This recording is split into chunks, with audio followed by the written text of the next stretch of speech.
no capítulo 14. Evangelho de João, capítulo 14. Os que confiam no Senhor são como os montes de Sião.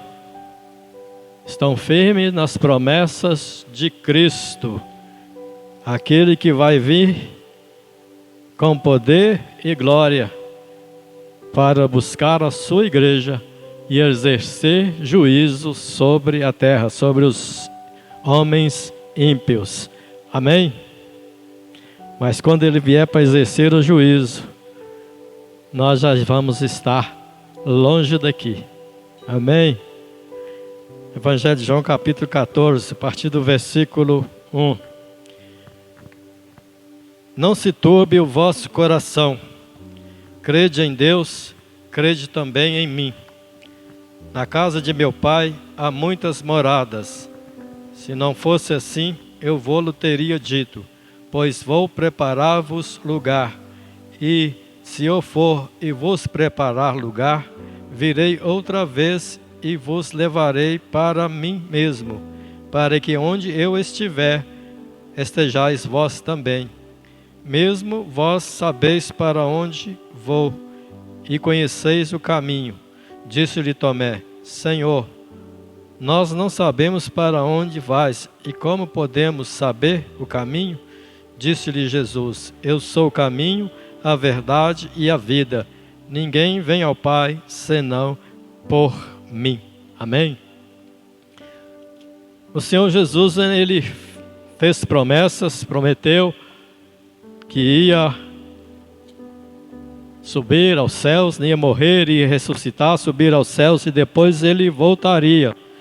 E ele começa dizendo no texto aqui assim: não se turbe o vosso coração, crede em Deus, crede também em mim.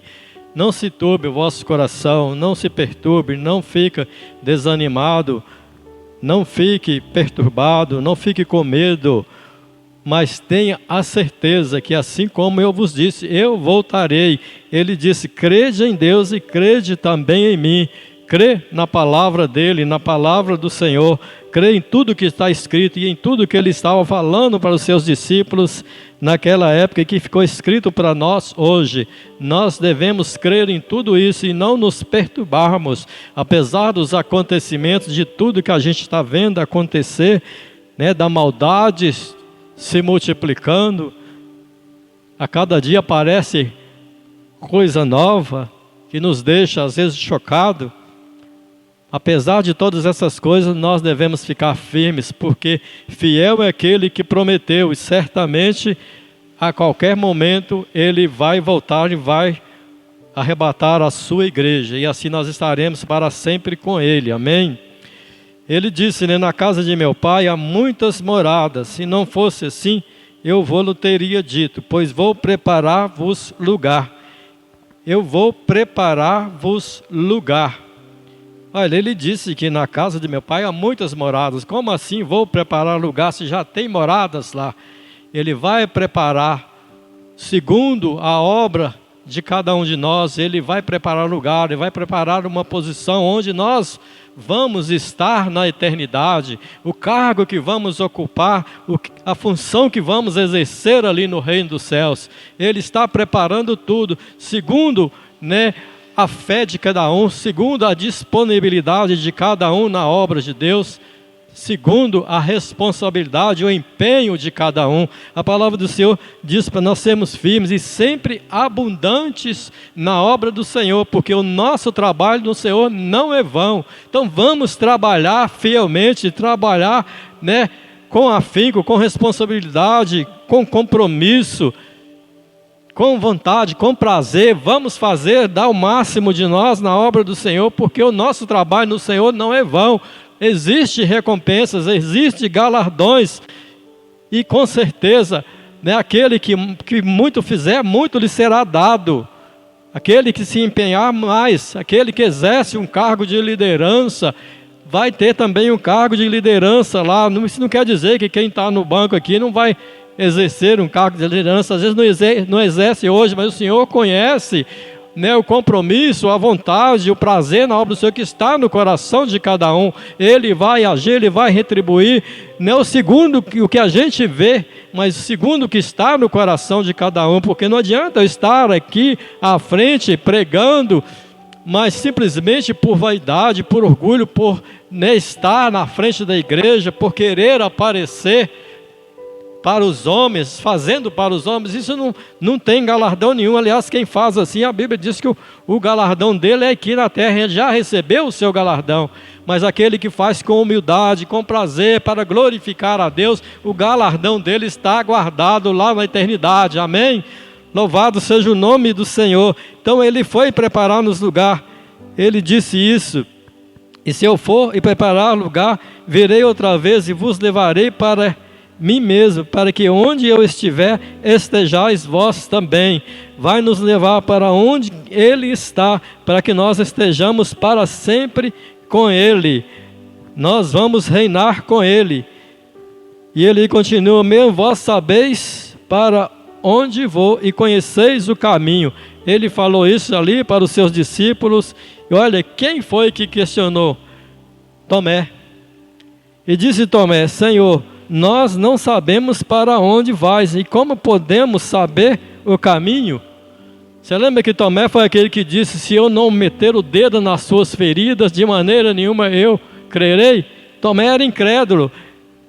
E a pessoa que é incrédula, ele não conhece Jesus, ele não conhece o caminho, ele não sabe para onde o Senhor vai. O Senhor foi para o céu e Ele vai voltar, né? Jesus é o caminho, é através de Jesus que nós vamos chegar à eternidade. O incrédulo, ele não crê nisso, ele ouve, às vezes até fala, mas aquilo é só da boca para fora. Na verdade, lá na sua alma, no seu espírito, né, aquela fé verdadeira ele não tem certeza da vida eterna. Muitos na igreja, infelizmente, não têm certeza da vida eterna, porque não conhece o caminho, porque não conhece Jesus. Se perguntar quem é Jesus, eu ia falar: Jesus é o Filho de Deus, é aquele que desceu do céu, né? É o Filho do Homem. Vai falar muita coisa, mas na verdade ele não crê, ele não conhece, ele não sentiu o mover da palavra viva e eficaz na sua vida, ele não tem experiências com o Senhor Jesus, ele não conhece o poder de Deus. Ele conhece a Deus, como Jó disse, né? Simplesmente de ouvir falar. Isso aconteceu com Jó, mas depois que ele parou, ele ouviu, ele ponderou, né, aquilo que o homem de Deus estava falando com ele, ele parou, e aí o Senhor falou diretamente com ele, aí ele teve experiências com Deus, e aí ele pôde dizer: eu te conhecia de ouvir falar, mas hoje os meus olhos te contemplam. Por quê? Porque ele deu ouvido à voz de Deus, porque ele ouviu o homem de Deus que foi enviado por Deus para falar com ele. E a partir desse momento, ele ouviu a voz do próprio Deus. E assim é conosco, nós ouvimos a pregação, guardamos a palavra de Deus, cremos na palavra de Deus, e o poder e o Espírito de Deus fala conosco. Quantas vezes a gente ouve uma palavra ou lê uma palavra na Bíblia e não entende? De repente, lá à noite, você acorda de madrugada, dá aquele estalo, você entende tudo aquilo ali de repente. É o Senhor falando com a gente. Às vezes Ele fala também através de sonhos, ou simplesmente fala conosco. Você não ouviu voz nenhuma, mas você falou, você sentiu que aquela voz falando com você. O Senhor fala conosco. Isso é ter experiências com Deus, né? E além dos milagres, das curas, que eu creio que todo mundo aqui tem um testemunho de um milagre do Senhor na sua vida. Eu mesmo tenho duas enfermidades crônicas que o Senhor me curou. E muitos aqui, pessoas que foram curadas de câncer, nós temos testemunho aqui na igreja. Isso é conhecer o poder de Deus, é sentir o mover de Deus, é viver a palavra viva e eficaz na sua vida no dia a dia. Mas Tomé não experimentou isso até então. Por quê? Porque ele era incrédulo. Mas no dia que o Senhor ressuscitou, que chegou perto dele, falou: vem cá, Tomé, põe a tua mão aqui. O Senhor fez isso com ele. Ele foi sincero também, né? Eu Só não vou crer se eu não pôr a minha mão nas feridas dele. E muitas vezes a pessoa não crê, né? Eu não tenho certeza da minha vida eterna, mas fica quieto, não fala com o Senhor, né? Está com um problema, não crê da palavra de Deus. Não, vá para os pés do Senhor e diz, rasga o seu coração e fala que, Senhor, eu sou incrédulo, eu preciso ser crente, porque a tua palavra diz que só aqueles que creem no Senhor é que têm a vida eterna. Seja sincero com o Senhor, como Tomé foi, rasga o seu coração, fala, eu preciso ter experiências com o poder do Senhor para eu crer. Seja sincero com Deus, porque o Senhor está sempre pronto para operar nas nossas vidas a libertação, a cura, e principalmente, né, o direito à vida eterna. Amém? Mas precisamos ser sinceros com Deus. E Tomé foi, e o Senhor mandou ele tocar o dedo nas feridas e disse para ele, porque viste e crestes, bem-aventurado aquele que não vê e crê. Nós não vemos. E eu não estou vendo o Senhor Jesus aqui. Eu não estou vendo anjos de Deus aqui, mas com certeza eles estão presentes. Com certeza o Senhor está presente. E tem anjos do Senhor guardando este lugar. Pela fé nós cremos nisso, nós vemos por fé. Nós andamos por fé e não por vista, ou seja, não pelo que vemos. Isso é ter certeza que as promessas do Senhor vão se cumprir nas nossas vidas. Fé é isso, é certeza. E aliás, a palavra do Senhor lá em Hebreus 11 diz que sem fé é impossível agradar a Deus, porque é necessário que aquele que se aproxima de Deus creia que Ele existe e que é galardoador daqueles que o buscam. Fé é isso, ter certeza que Deus existe e que vai nos recompensar, que recompensa aquele que busca Ele, que crê na sua palavra. Isto é fé. Fé é a certeza das coisas que se esperam, a convicção de fatos que não se veem. Hebreus 11:1 fala isto. E ele disse-lhe Jesus, eu sou o caminho e a verdade e a vida. Ninguém vem ao Pai senão por mim. Eu sou o caminho. Em João 10 ele disse que eu sou a porta. Jesus é o caminho e é a porta de entrada do reino dos céus. A não ser por Ele, ninguém vai entrar ali. As pessoas ficam apontando o dedo, nos acusando, né? Citando os mandamentos, muitas vezes que a gente erra e vacila ali, como se fosse pela obediência aos mandamentos que a gente fosse entrar no reino dos céus. Isso não vai acontecer, nunca sabe por que não vai acontecer, porque está escrito aqui que aquele que cumprir toda a lei, mas errar num só ponto, no menor que seja, né? Ele vai ser condenado como se tivesse errado toda a lei. Então, pela obediência à lei, ninguém é justificado. Pela obediência à lei, ninguém vai ter acesso ao reino dos céus. Mas pela desobediência da lei, vai ser separado de Deus. Porque desobediência à lei de Deus é pecado. E a Bíblia diz que pecado gera a morte. Ou seja, separa de Deus.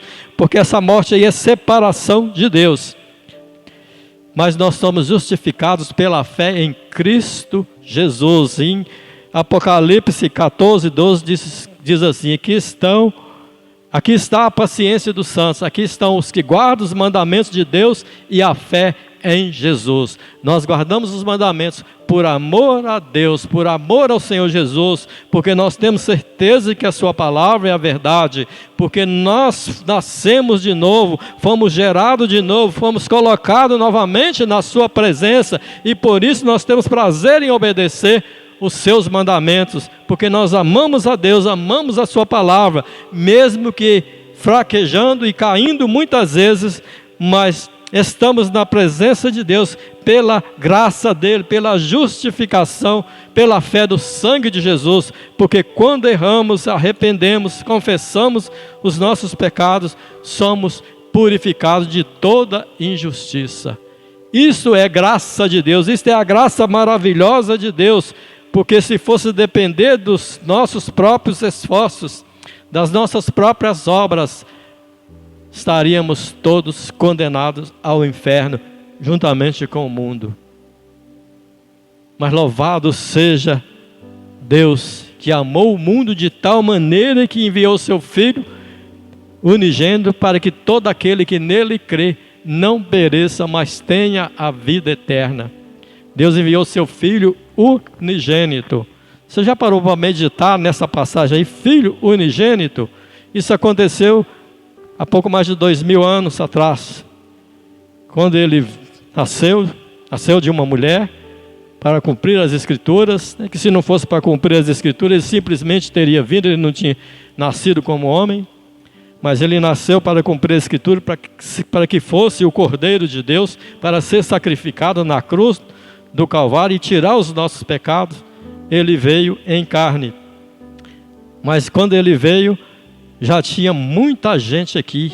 Maria já estava, José, os filhos de José, Ana, Zacarias, os apóstolos, muitos deles já tinham nascido, João Batista, quer dizer, Isabel, mãe de João. Tinha muita gente de Deus aqui na terra, mas a Bíblia diz que Jesus era o primogênito, aliás, o unigênito. Até aquele dia ele era o unigênito de Deus, o único filho de Deus. O povo fala que todo mundo é filho de Deus, né? Parece que todo mundo já nasce filho de Deus. Para ser filho de Deus, tem, como está escrito em 1 João capítulo 12, tem que receber ao Senhor Jesus, e aí recebe o poder de ser filho de Deus, e depois recebe o espírito de adoção de filho. Nós somos filhos por adoção. Nós não nascemos filhos de Deus, nós somos adotados por Deus como filhos e legitimados pela presença do Espírito de Deus em nós. Como acontece aí numa adoção, né? A pessoa vai e adota uma criança, se quiser que ele seja filho legítimo e herdeiro, ele vai no cartório e legitima aquela criança como filho verdadeiro. Assim Deus fez com nós, nos recebeu em Cristo, nos deu o Espírito Santo, nos legitimando como filhos e nos tornando herdeiros da sua graça maravilhosa, de uma herança incontaminável guardada no céu para nós. Não somos simplesmente filhos, mas filhos legítimos, herdeiros desta herança maravilhosa, que a Bíblia diz que não subiu ao coração do homem, nem o olho viu, nem o ouvido ouviu, mas que o Espírito Santo nos revelou. O Espírito Santo nos revelou isso, que tem algo maravilhoso, mas a nossa mente não consegue alcançar a grandeza disso que Deus tem para nós. A Bíblia diz que nós vemos por espelho em enigma. Nós vemos assim, não perfeitamente.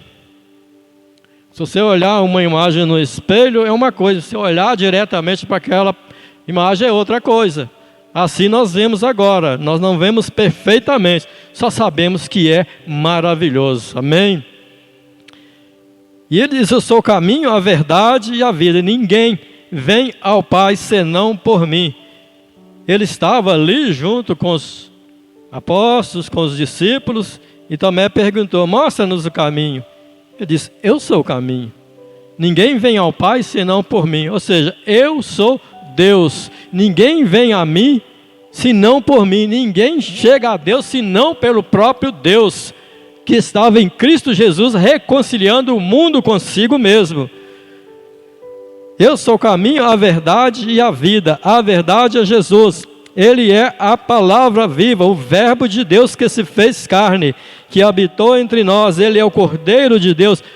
Ele é tudo para nós. Ele é o conselheiro maravilhoso, o Deus forte, o Pai da eternidade, o príncipe da paz, a brilhante estrela da manhã, o alfa e o ômega, o filho do homem, e por aí vai. Ou seja, Ele é tudo que nós precisamos ter para estar na presença de Deus, para vivermos uma vida para o louvor da glória de Deus.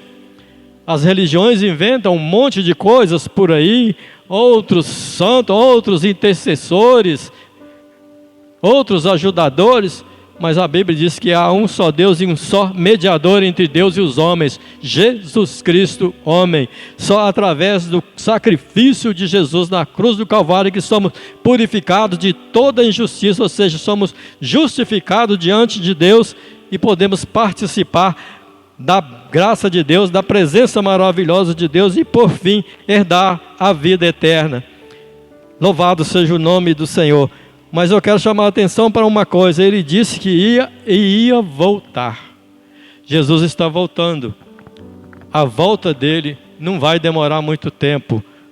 Todos os sinais mostram que Jesus está às portas. Não vai demorar muito. Eu estava vendo sobre a Agenda 2030, né? Vou falar sobre isso mais uma vez. Essa agenda é para, como ela diz, a Agenda 2030 é para ser cumprida até 2030. É para ser implantada até 2030. São 16 objetivos, né, que eles têm para implantar no mundo inteiro. Um dos objetivos é a erradicação da pobreza e a inclusão social. Vocês já ouviram falar sobre isso? Sobre acabar com a pobreza, sobre inclusão social? A gente tem visto muito a esquerda falando disso, não é mesmo? Só que falam, mas não fazem. Isso não vai acontecer. A Bíblia diz que sempre vai haver pobres. E se a palavra de Deus diz que sempre vai haver pobres, sempre vai haver pobres. Então a pobreza não vai acabar. Mas na verdade eles não querem acabar com a pobreza. Eles querem nivelar o mundo em duas classes, uma baixa e outra mais alta. Uma classe dominada e uma classe dominadora. Esse é o verdadeiro objetivo deles. Tudo que falam de bom é só para enganar. Eu não estou falando, né, da esquerda brasileira, não. Eu estou falando de um movimento mundial de esquerda e que vai dominar o mundo em breve. Isso não vai acontecer, já está acontecendo em outros países, inclusive nos Estados Unidos, apesar de estar meio quieto, mas o presidente de lá, ele é um esquerdista. Essa agenda 2030 é uma agenda da esquerda, do comunismo brasileiro, do comunismo mundial, né? Grupos de poderosos estão por trás disso, empresas, partidos políticos, governos como o da China e outros países estão por trás. É um movimento internacional para implantar isso no mundo inteiro. Fala coisas maravilhosas. Se você for ler os 17 objetivos,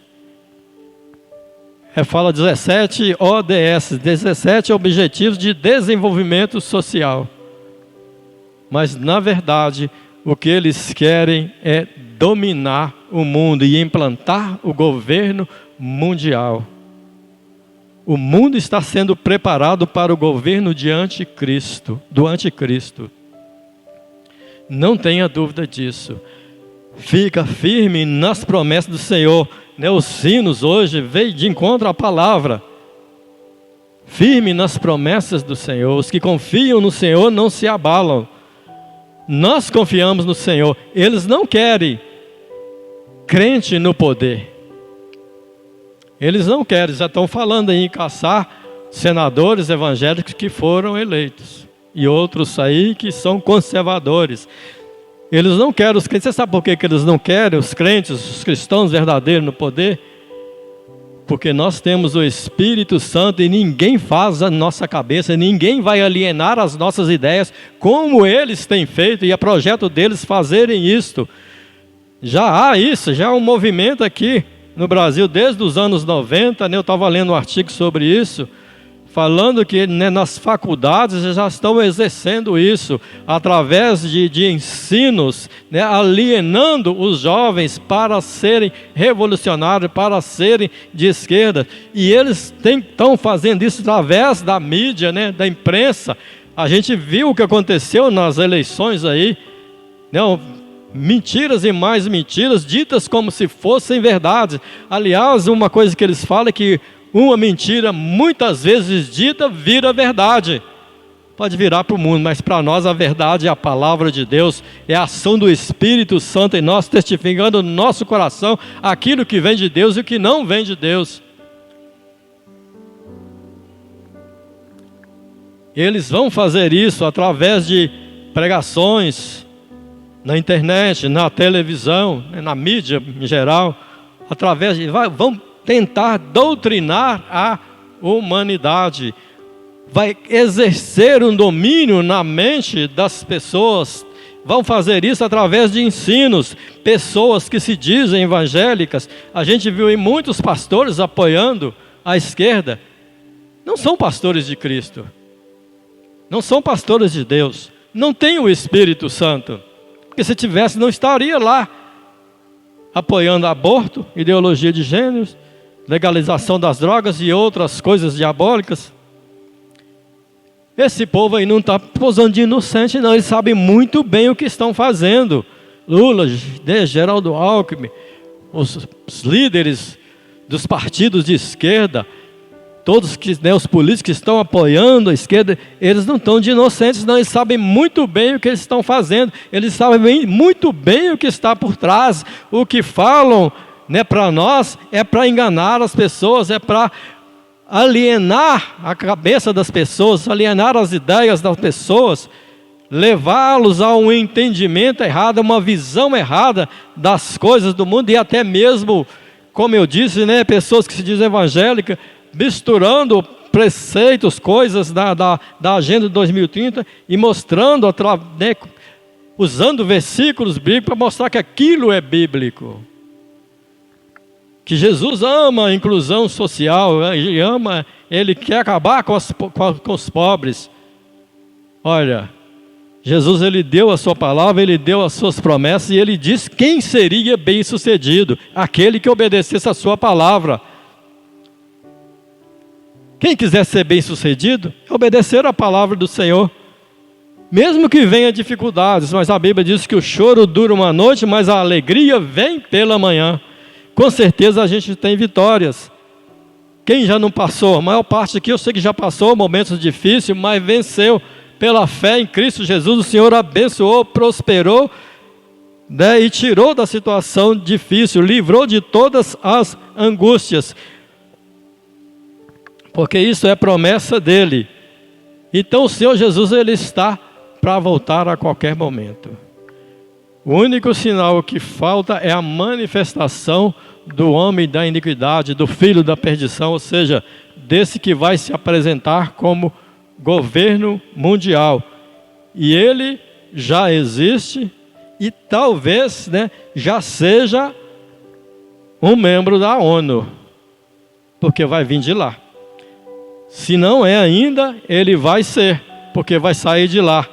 Ele vai se apresentar, uma pessoa super inteligente, sábia, porque a Bíblia diz que ele vai agir segundo a eficácia de Satanás.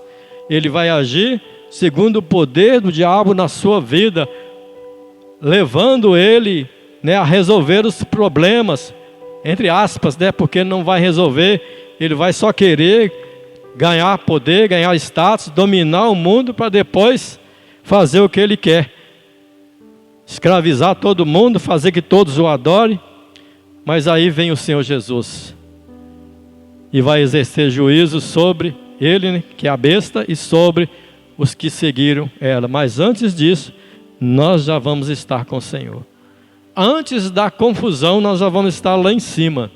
Porque a Bíblia diz que assim como foi nos dias de Noé, será na vinda do Filho do Homem. Como que aconteceu nos dias de Noé? 7 dias antes, Deus mandou Noé e a sua família e os animais entrarem na arca. 7 dias antes eles já estavam ali prontos. E aí, quando veio a chuva, eles já tinham sido tirados do meio. E a chuva veio, e as fontes do abismo arrebentaram, porque não veio água só de cima não, a água de baixo também subiu e cobriu toda a terra. E Deus exerceu o juízo sobre os homens ímpios.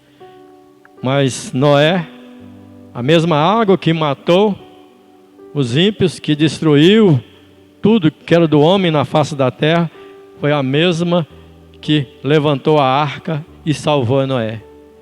A mesma água, a mesma palavra que condena o mundo, que vai exercer juízo sobre o mundo, é a mesma palavra que nos salvou e que nos vai levar para a vida eterna. Como foi nos dias de Noé, como foi nos dias de Ló também. O que acontecia? A Bíblia diz que nos dias anteriores ao dilúvio, comiam, bebiam, né, casavam, davam-se em casamentos, estavam vivendo a vida normal, mas a Bíblia diz que a terra estava cheia de maldade, cheia de violência. Nos dias de Ló, a mesma coisa. Deus falou: o clamor de Sodoma subiu até a mim. A maldade, a violência, o homossexualismo, a perversão sexual imperava naqueles dias, tanto antes da destruição de Sodoma, quanto antes do dilúvio. E hoje, como que está a terra? Eu acho que está muito pior, porque naquela época pelo menos não tinha internet, né? As coisas eram mais lentas. Hoje a maldade acontece muito mais rápida, porque espalha rápido. Quando quer espalhar uma notícia ruim, joga na internet, de repente o mundo inteiro está sabendo. É rápido. E cada dia, como eu disse no início, cada dia aparece uma coisa nova. Quando você pensa que já viu, né, o máximo em termos de maldade, aparece uma coisa pior. Tráfico de crianças para serem exploradas sexualmente. Quem viu o vídeo da Damaris aí? Ninguém viu, não? Há uns meses atrás, um mês atrás mais ou menos, crianças do Brasil que estavam sendo traficadas para serem exploradas sexualmente. Teve gente que queria caçar o mandato dela por causa disso, porque falou que ela prevaricou, que ela não cumpriu com o dever dela, mas isso é mentira, porque eles fizeram obras, isso era na ilha de Marajó, mas as crianças eram levadas e eram arrancados seus dentes, e elas recebiam a alimentação líquida. Para quê? Para que a hora que fosse fazer sexo oral a criança não mordesse, e por não fosse fazer sexo anal também. Isso é deprimente, isso é horrível, isso é nojento. Tive dificuldade de falar, mas é isso e muito mais. Tem coisa pior ainda do que isso acontecendo no mundo. Deus não vai tolerar isso aqui muito tempo, não. Assim como o clamor de Sodoma subiu até o Senhor, o clamor da terra está subindo até o Senhor. Ele está vendo o que está acontecendo. A única coisa que ele está esperando é porque ainda tem pessoas que não ouviram o Evangelho. Mas o momento da vinda do Senhor Jesus está chegando, está próximo. Esteja preparada. Não se deixe levar por coisas, por pregações da internet que não tenha base bíblica. Peça a Deus para te dar o discernimento, porque eles estão querendo alienar a mente das pessoas, dos cristãos. Eles estão mais preocupados com os cristãos, porque eles não querem cristãos. Ou vão corromper os cristãos, ou vão descartá-los. E vai chegar uma hora que vai matar. Principalmente aqueles que não subiram a encontrar com o Senhor nos ares, aqueles que ficaram aqui depois do arrebatamento, provavelmente vão ser todos mortos, ou vão se submeter à vontade da besta. Então é preciso estar firme nessa palavra. Há muito tempo a gente tem pregado, não só eu, mas muitos pregadores têm pregado, têm falado: medite na palavra de Deus, estude a palavra de Deus, tenha conhecimento, porque quanto mais conhecimento da palavra de Deus você tiver, quanto mais cheio da palavra de Deus você estiver, você vai estar mais cheio de Deus, cheio do poder de Deus, vai ter discernimento para não ser levado pela doutrinação diabólica deste mundo, que quer afastar os servos de Deus da presença de Deus. Eles não querem a igreja, eles querem destruir a igreja. Só não destrói porque o Senhor está conosco, como Ele disse: eis que estou convosco todos os dias até a consumação dos séculos. Ele está nos guardando, e mesmo que algum de nós seja morto por causa da palavra, nós temos algo maravilhoso e muito melhor nos esperando. Certo servo de Deus, uma vez, falaram para ele, num país que era perseguido, falou: se eles cortarem a sua cabeça, ele disse: se a minha cabeça rolar, a hora que ela cair no chão, eu já estou chegando na glória, para estar com o meu Senhor. Essa deve ser a nossa esperança, não temer os homens. Quem teme os homens, não vai resistir à aprovação que vai vir sobre o mundo. É preciso estar firmado, fundamentado nesta palavra. Principalmente o jovem, que é o mais assediado, que é o mais tentado por todo lado, situações que favorecem o pecado, situações que levam as pessoas a pecar. Precisamos estar firmes contra as astutas ciladas do diabo, para não sermos condenados com o mundo. Não se turbe o vosso coração, credes em Deus, crede também em mim. Na casa de meu pai tem muitas moradas, se não fosse assim eu vos teria dito, pois vou preparar-vos lugar. E se eu for e vos preparar lugar, virei outra vez e vos levarei para estar comigo, para que onde eu estiver estejais vós também. Creia nesta palavra, espere o cumprimento dessa palavra, porque eu acho que dos que aqui estão, poucos vão partir para a eternidade antes do arrebatamento da igreja, ou nenhum. Esta geração, esta igreja de hoje, vai ser arrebatada pelo Senhor, porque Jesus está às portas. Se a agenda 2030 se cumprir em 2030 verdadeiramente, o anticristo assumindo, Jesus já vai ter voltado. Eu acho que isso não vai até 2030 não. Nós estamos terminando 2022, vai estar faltando 8 anos, né? Então fica firme nessa promessa, meu irmão, porque a qualquer momento o Senhor Jesus aparece nas nuvens e nós, vamos subir e encontrar com Ele nos ares e estar para sempre com Ele. Amém? Deus abençoe a igreja com esta palavra em nome de Jesus.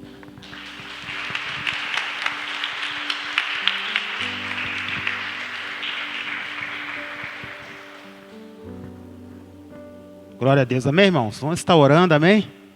Mediante o que foi ministrado aos nossos corações, cada um de nós possa fazer uma reflexão.